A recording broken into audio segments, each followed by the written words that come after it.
como é que fala? Cidadãos. Isso, cidadãos. Norte-coreanos, eles não podem ter acesso nenhum à pornografia. Não podem. Não pode. Então, assim, você como turista, se eles acharem, é meio que uma bronca. É mas uma bronca. lá dentro eles não podem, e aí sim é prisão. Ou ainda não? Então, não necessariamente. Não é bem assim, não é tudo que vai para prisão.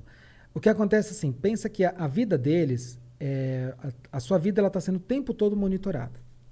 E para você conseguir ter algum tipo de privilégio, quando eu falo privilégio, é aquilo que eu falei, algum vegetal diferente. Uma couve-flor. É mais um brócolis. É isso. É um privilégio. É um privilégio. Então, para você ter algum privilégio, tipo, eu quero meu filho poder ir para uma universidade. Isso é um puta privilégio. Então, para você conseguir isso, você tem que demonstrar o tempo que você é todo confiável. muita subordinação ao governo. Você tem que fazer muito serviço. Você tem que demonstrar o tempo todo, porque cada vila tem um líder de vila que ele monitora e ele presta relatórios mensais e tudo mais para que fosse, digamos assim, tipo a nossa Binha aqui.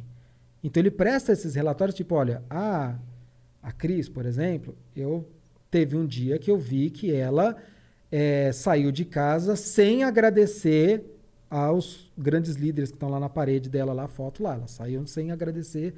Coisas do gênero, você fala, bom, isso você vai ser presa por causa disso? Não. Não vai acontecer nada. Uhum. Mas você, tipo, o dia Começa a perder pontos. Você começa a perder pontos. É mais ou menos isso, entendeu? Então, a vida deles, como é totalmente monitorada, então eles fazem tudo o que eles podem para se dedicar o tempo todo pro Estado. Bajular mesmo. Para bajular mesmo. Tem gente que faz isso porque de fato acredita no Estado e entende que ele tem uma função, que ele tem uma obrigação de retribuir tudo que o Estado deu para ele. Um monte de gente pensa assim. Você tá brincando. Tanto é que você tentar sair da Coreia do Norte é crime de deserção e você pode ser morto na hora, porque eles entendem que você está traindo o país que cuidou de você a vida inteira. Então, assim, o país te deu educação, o país te deu comida, o país te deu tudo, e agora que você é adulto, você está indo embora. Não, agora você tem que retribuir, porque está vindo mais criança aí, é a sua vez agora de sustentar. Então, você vive numa prisão eterna e nessa Como culpa, se o Estado fosse uma árvore de dinheiro, né? e você convive com essa culpa de que eu estou sempre devendo para o Estado. Meu Deus. E então ele tem que se dedicar ao máximo. Então, uma das coisas que era muito curiosa, que eu via lá o tempo todo, tava nevando e você via tipo 60 mulheres fazendo coreografia na rua. Eu falei, mas o que está acontecendo? E assim, aquelas coreografias com umas bandeirinhas e dançando e tal. Eu falei, mas todo dia de manhã eu via lá, né, essas mulheres, eu perguntei para a guia, né, o que é? Eu falei, não, é que elas estão, é um trabalho voluntário que as donas de casa fazem para animar as pessoas que estão saindo para trabalhar. Aí você vê umas mulheres com os vestidos lindos varrendo a rua, pegando o lixo da rua, varrendo a rua. Elas não são faxineiras, elas são cidadãs. Mas elas estão devolvendo para o Estado aquilo que o Estado deu para elas e também estão fazendo um certo marketing pessoal do reputação, tipo, estou fazendo bastante aqui, tipo. E com isso eles vão ganhando algum tipo de privilégio. Então, muitas coisas as pessoas não fazem e evitam porque elas querem o tempo todo mostrar para o Estado que elas são devotas e que elas são submissas ao Estado. Mas tem coisas que vão dar cadeia mesmo. Então, por exemplo, tem aquela estátua gigante lá do Kim Il-sung e do Kim Jong-il. Que você tem que ir lá e prestar reverência. Você não é obrigado. Mas, obviamente, falei, bom, estou aqui, vamos lá. Levei flores no pé da estátua, prestei reverência e tal. Meio vamos incômodo, supor, né? Vamos supor que eu chego lá e faço assim para a estátua. Eu tô ferrado. Aí é prisão, eu vou sofrer a mesma coisa que aquele cara sofreu. Uhum. Vou ser julgado, vou ser condenado, trabalho forçado. Por quê? É uma ofensa muito grande. Então, assim, você ignorar é perdoável, né? Isso, ofender, aí não. Ofender jamais. Então, assim, eu fui na linha, e isso eu fui orientado pela agência chinesa, que assim, você, por obviedade, né, respeitar o país, respeitar as pessoas, mas assim, um dos termos, por exemplo, que eu assino lá, é o que eu nunca devo questionar ou fazer qualquer tipo de observação que, digamos assim, vá contra ao comunismo, ao socialismo ou aos Kim lá. Kim Il-sung, Kim Jong-il e Kim Jong-un. Então, não posso criticar nem nada. Uhum. Então, quando eu fui para lá, eu fui muito preparado no sentido de eu quero cativar o guia, porque eu quero ter uma boa experiência de viagem.